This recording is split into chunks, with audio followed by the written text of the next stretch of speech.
Assalamualaikum warahmatullahi wabarakatuh. Hello everyone. Let me introduce myself. My name is Syahida Susianawati and my NPM 138, and I will explain my midterm project about consonant analysis.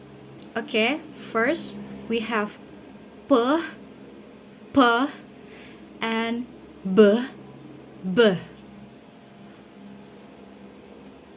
P, a voiceless bilabial plosive, and B, a voiced bilabial plosive. We have pat versus bat, and final position mob versus mob. The pair P versus B contrasts a voiceless bilabial plosive P and voiced bilabial plosive B. Both are produced by bringing both lips together and releasing a burst of air. But P does not use the vocal cords, while B does.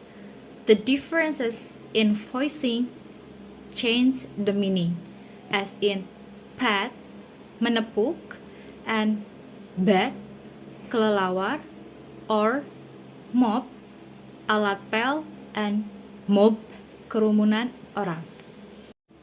Okay, next, number 2, we have f, and v. F is a voiceless labiodental fricative, and V is voiced labiodental fricative.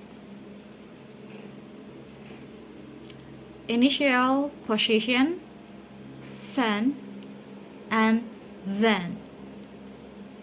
And next we have final position leave and leave.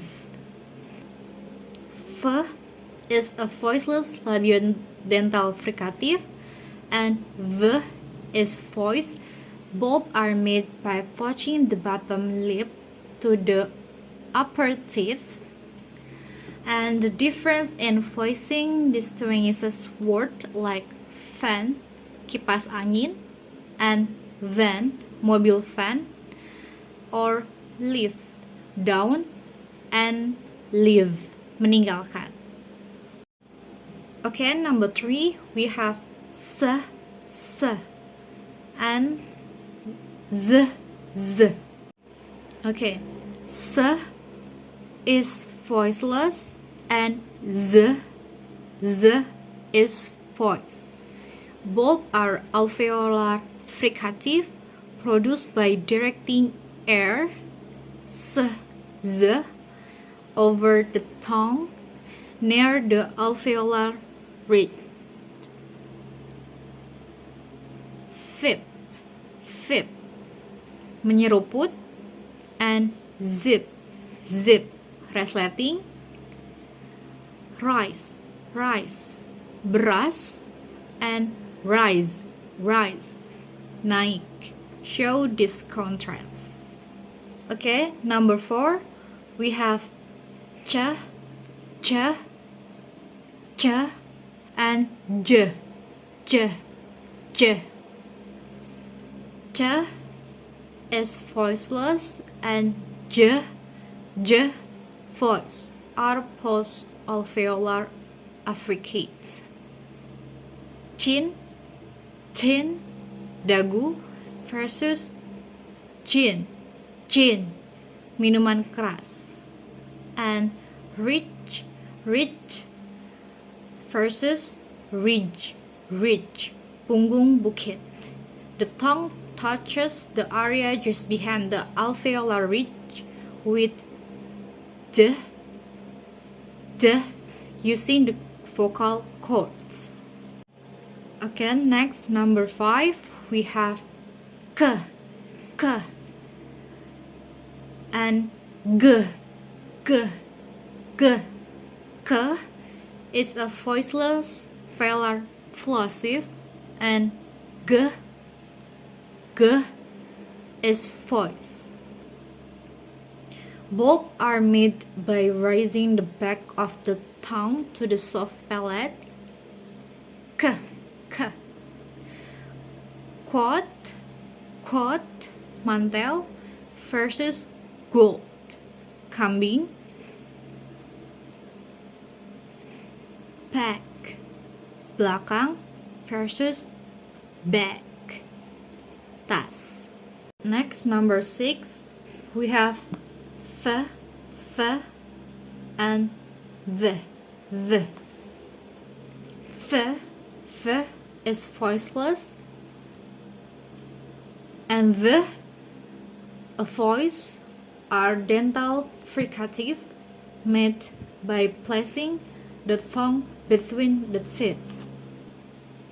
Thin, kurus versus then, lalu. Teeth, gigi versus teeth, tumbuh gigi. Number 7, we have t and d. T is voiceless, and the voice are alveolar plosive. The example like 10, 10, 10 versus then, sarang. And sit, kursi versus sid, benih. Number 8, we have sh and z. Sh is voiceless, and z voice are post-alveolar fricative. She, dia perempuan versus genre, jenis. Rush, bergegas versus ruse, perona pipi. And next, number 9, we have l and r.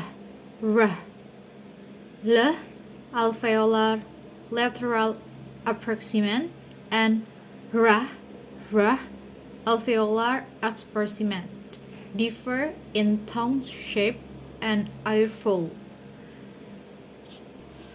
Let, memimpin versus red, merah.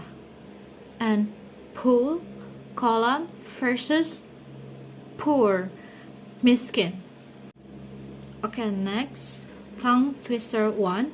A good cook could cook as much cookies as a good cook who could cook cookies. The phoneme k. Example word, cook, could, cookies. The voicing, voiceless, velar, and plosive. And the phoneme g. The example word, good.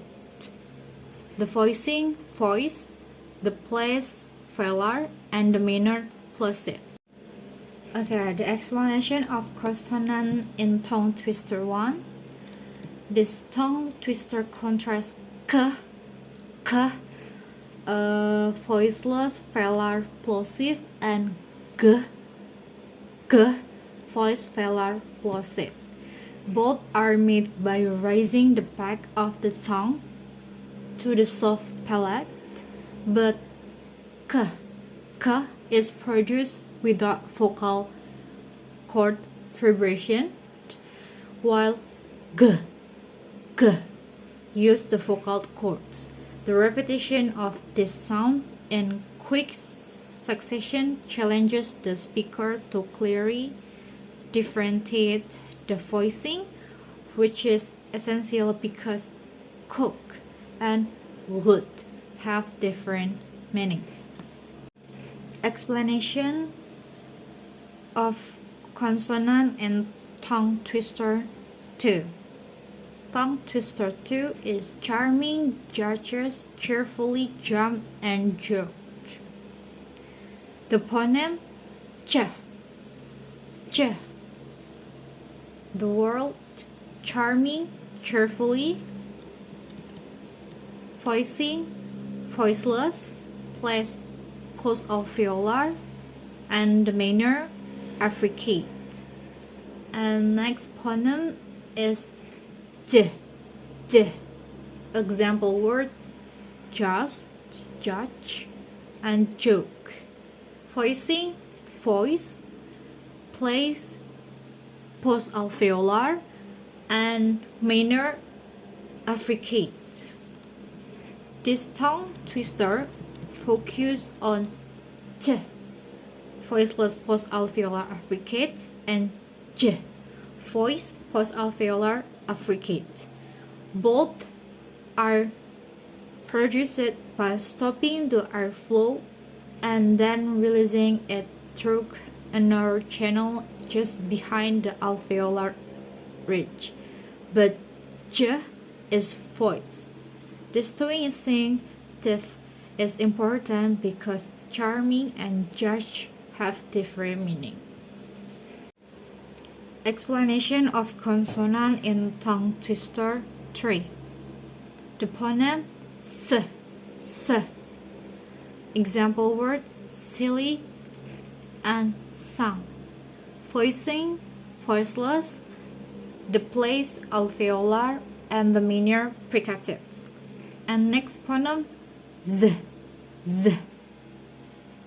Example word zebra. Voicing, voice, place alveolar, and the manner fricative. This tongue twister contrasts s, voiceless alveolar fricative, and z, voice alveolar fricative. Both are made by directing air over the tongue at the alveolar ridge, but z use the vocal cord z. The difference is important for meaning, as in silly and zebra. The repetition of these fricatives, which differ only in voicing, requires precise control over the vocal cords and airflow to avoid confusing the two sounds. And next, reflection question. Number 1. The question is, which minimal pair and tongue twister did you find most difficult to pronounce and why? This is different from the way I pronounce t or the in Indonesian. So sometimes I accidentally say thin instead of then, or then instead of then, like this.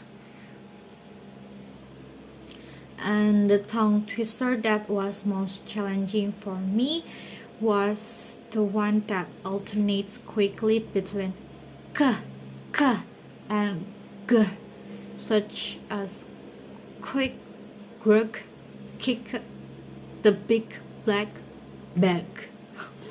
The rapid change between the voiceless k and the voice g made it hard to keep my pronunciation clear, especially when speaking quickly. And next, number 2, the question, how did recording your pronunciation help you become more aware of your speech sound? My answer is recording any pronunciation allowed me to listen to my own mistakes and notice differences I had not realized before. And when I play back the recording, I can hear if I am pronouncing like s as sh or v as f. And this makes me more aware of my pronunciation and articulation, and helps me identify which sounds I need to practice more. Over time, I can track my improvement by comparing recordings. Okay, next question, number 3. The question: what new insight did you gain about English consonant contrast through this project? My answer is I learned that even a small difference in voicing or articulation can completely change the meaning of a word in English. Same, not same in Indonesian. Minimal pairs show how important it is to pronounce each sound accurately, and I also realized that English has many sounds that do not exist in Indonesian, so which makes it important to practice them specifically. Next question, number 4.